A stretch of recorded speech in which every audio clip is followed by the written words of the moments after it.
अरे क्या कर दिया दिल्ली वालों आपने?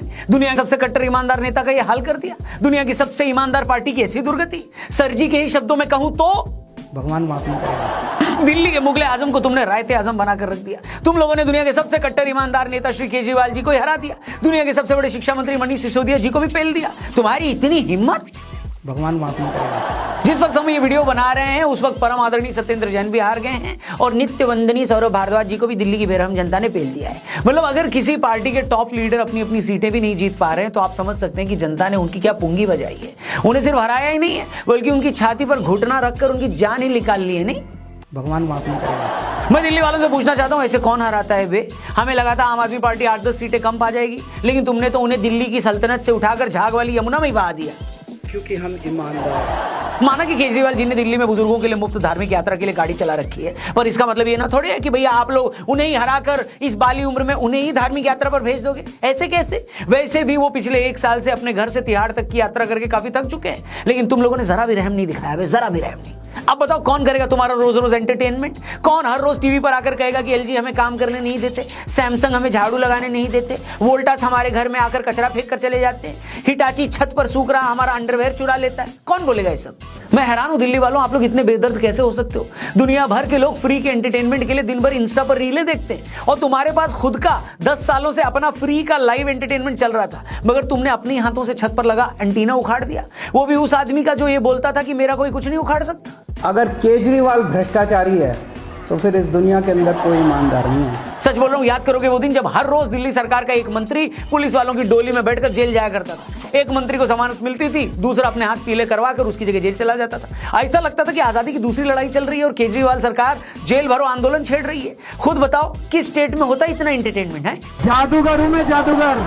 आखिर कौन सा वादा था जो केजरीवाल ने पूरा नहीं किया था? उन्होंने कहा था कि दिल्ली को लंदन बना देंगे। आप जाकर घर देखो उनका, आपको इतना आलीशान घर लंदन में भी नहीं मिलेगा। अब ये आप लोगों की गलती है जिनको ये लगा कि वो पूरी दिल्ली को लंदन बनाने की बात कर रहे थे। ये इतने बड़े बड़े घरों में रहते हैं। तो क्या हुआ जो उन्होंने अपने घर को लंदन बनाने के लिए सरकारी खजाने से 44 करोड़ रुपए उड़ा लिए? कोई बात नहीं, ये अलग बात है। जब वो दिल्ली के अपने शीश महल में रह रहे थे तो उसी वक्त लाखों दिल्ली वाले नाला फेसिंग घर, बोले तो छी फेसिंग अपने घरों में बदबू का आनंद ले रहे थे। लेकिन दिल्ली वालों को ये तो तसल्ली थी कि उनके शहर में कोई तो लंदन जैसे घर में रह रहा है। नहीं, 10 एसी लगे हुए शीला दीक्षित के घर पे।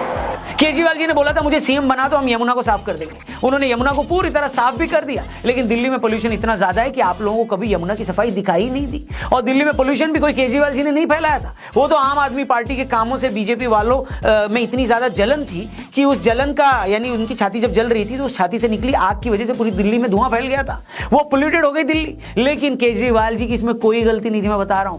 पर हाँ, दिल्ली में आम आदमी पार्टी से अच्छा परफॉर्मेंस कांग्रेस पार्टी कर रहा है। आम आदमी पार्टी इन चुनावों में 39 सीटों का नुकसान झेली है, क्योंकि हम ईमानदार। लेकिन दिल्ली में आम आदमी पार्टी से अच्छा परफॉर्मेंस कांग्रेस का रहा है। आम आदमी पार्टी को इस चुनाव में 39 सीटों का नुकसान हुआ, लेकिन कांग्रेस को तो पिछली बार के मुकाबले एक भी सीट का नुकसान नहीं हुआ। भाई साहब, तालियां उनके लिए। उनकी पिछली बार भी 0 सीट थी और इस बार भी उतनी ही है। हो सकता है आर्यभट्ट ने जीरो को इन्वेंट किया हो, लेकिन कांग्रेस पार्टी उसी जीरो को री इन्वेंट करने में लगी है, तो उसमें बुराई क्या बताओ? ये राहुल जी की अलग तरह की राजनीति हो सकती है। हो सकता है इस बार वो आलू की जगह जीरो से सोना निकालने वाली कोई मशीन बनाने की ट्राई कर रहे हो। नहीं, मैं उसको भूल गया था।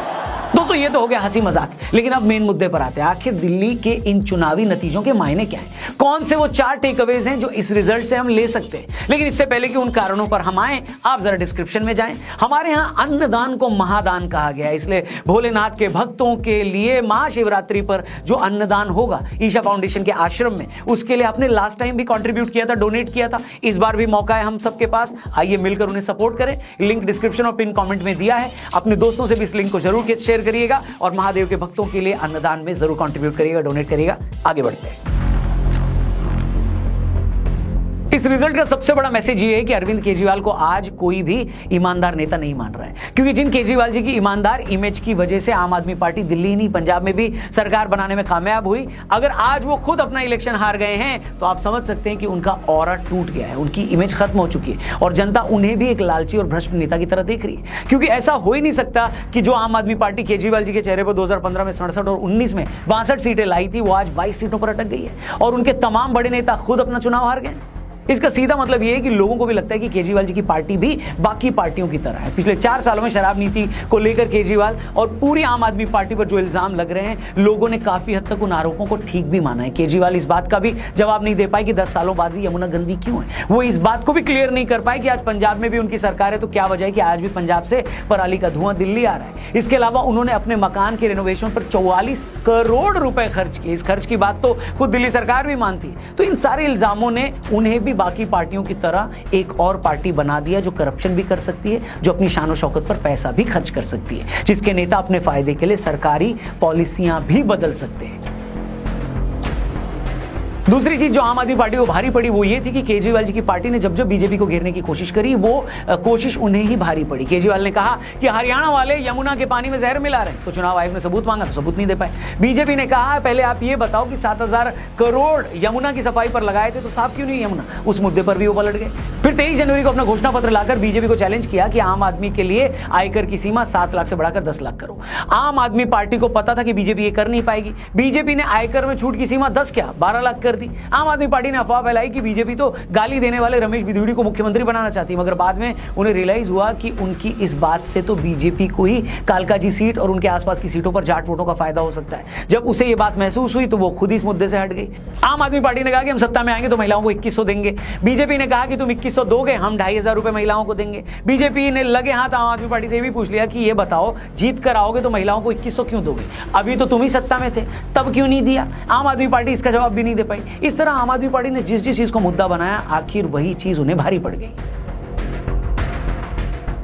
2024 में जब लोकसभा के रिजल्ट आए थे दोस्तों और बीजेपी को मेजोरिटी से 30 सीटें कम आई थी, तो बहुत सारे लोगों ने दावा किया था कि मोदी का जादू कम हो गया है। देखना हरियाणा, महाराष्ट्र और बाद में दिल्ली भी बीजेपी हारेगी। इसके बाद नीतीश कुमार या चंद्रबाबू बीजेपी से सपोर्ट वापस लेंगे और उनकी सरकार गिर जाएगी। मगर हुआ क्या, हरियाणा में बीजेपी ने सारे अनुमानों पर लात मारते हुए लगातार तीसरी बार सरकार बनाई।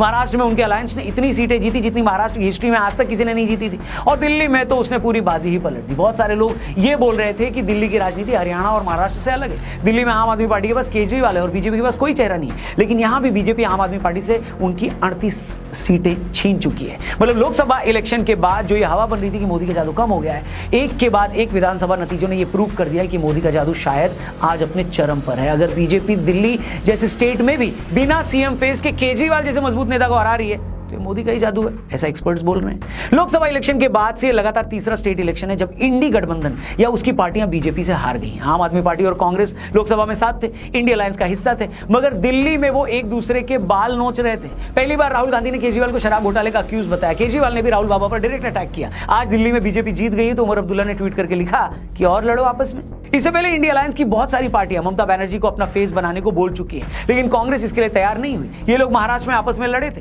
तब भी इनको बहुत उम्मीद थी, लेकिन वहां भी गजब बेइज्जती हुई। कश्मीर में इलेक्शन हुए तो वहां भी इंडिया अलायंस की पार्टियां आपस में लड़ी। मतलब आप ये कह सकते हैं कि इंडिया अलायंस अब दी इंडिया अलायंस हो चुका है। तो दोस्तों ये तो कुछ बड़े टेकअवेज इस इलेक्शन के, लेकिन केजरीवाल का खुद इलेक्शन हारना मुझे लगता है इंडियन पॉलिटिक्स के पिछले 10 सालों की सबसे बड़ी खबर है। जिस आदमी ने पॉलिटिक्स में आते ही भूचाल ला दिया था, जिनकी ईमानदारी और नए तरीके की पॉलिटिक्स की पूरी दुनिया में चर्चा हो रही थी, अगर वो खुद करप्शन के आरोपों में जेल जाएं और फिर अपना चुनाव भी हार जाएं तो इससे बड़ी खबर और कुछ नहीं हो सकती। ये किसी फिल्मी कहानी से कम नहीं लगता मेरे को। केजरीवाल की इस हार ने यह प्रूव कर दिया है कि जनता एक दिन किसी को भी फर्श से अर्श पर पहुंचा सकती है तो उसी आदमी को दोबारा पटक जमीन पर भी ला सकती है। इस रिजल्ट के साथ ही केजरीवाल जी की पॉलिटिक्स हमेशा के लिए खत्म न हुई हो, लेकिन इस रिजल्ट में बहुत सारे लोगों के लिए बहुत सारे सबक छिपे हैं। इसी मामले पर हम जल्दी एक और वीडियो बनाएंगे जिसमें हम बाकी मुद्दों पर भी डिटेल में चर्चा करेंगे। फिलहाल आप हमें कमेंट बॉक्स में लिखकर ये बताइए कि आम आदमी पार्टी की दिल्ली में जो गत हुई है उसकी आपके हिसाब से वजह क्या है, और खुद केजरीवाल जी के चुनाव हारने को आप कैसे देखते हैं। बाकी वीडियो अच्छी लगी हो तो इसे अपने दोस्तों से जरूर शेयर करिएगा, चैनल को भी सब्सक्राइब करिएगा, और हाँ, जाने से पहले महादेव के भक्तों के लिए अन्नदान के लिए कंट्रीब्यूट जरूर करिएगा। पिछली बार भी आपने कंट्रीब्यूट किया था, उसके लिए भी आपको प्रणाम। इस बार भी कंट्रीब्यूट करिएगा और लोगों से बोलिएगा कि डोनेट करें। लिंक डिस्क्रिप्शन में और पिन कमेंट में दिया है। तब तक के लिए अपना ख्याल रखिए, जल्दी मिलते हैं। हर हर महादेव।